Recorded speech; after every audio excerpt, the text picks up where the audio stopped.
I'm going to show you how easy it is to assemble a complex document using many of the tools in Fiery JobMaster. First, we'll right-click on the job inside of Command Workstation, then select Fiery JobMaster. From here, in the job summary section, we will select all the pages we want to assign media to by doing a right-click on the pages and selecting Assign Media. In this example, we'll select letter 8.5 by 11. As you can see, all the pages have their new media assigned. Next, we're going to insert in our covers. So we'll select these from our folder. With the Insert Pages window open, we'll drag into the document the pages where we want them to reside. And when this is complete, we'll use the Job Summary section to identify those pages so we can assign cover stock to them. As you can see, we now have a mixture of letter stock with a letter cover. Next, it's time to add tabs using our bookmark feature. As you can see, the bookmark text has been added to each one of the tabs. This eliminates the need to manually enter this information. So next, let's format the tabs. We'll change the font size, we'll make it bold, we'll make it italics, and we'll even write Justify. And we can even add a logo to it. So let's add a Fiery logo.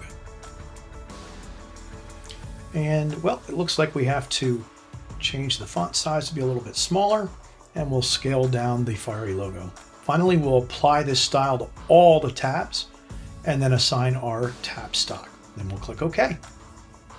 Next, we need to change some of the pages to grayscale. To do this, we will select the pages in our page view, do a right click, then select Convert to Grayscale.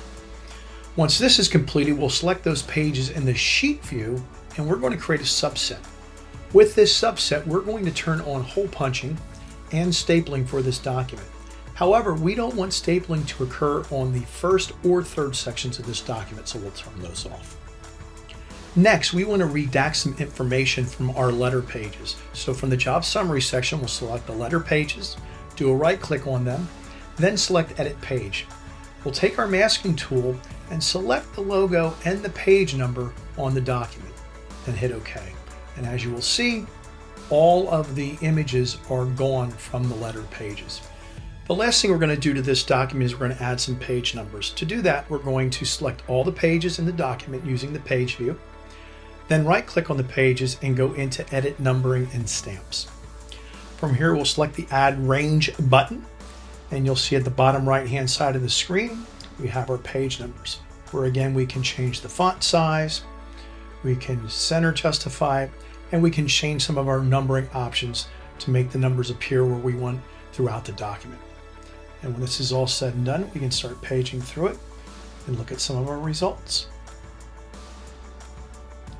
And finally, we can click OK, and we'll zoom into the sheet view and look at the results inside of JobMaster.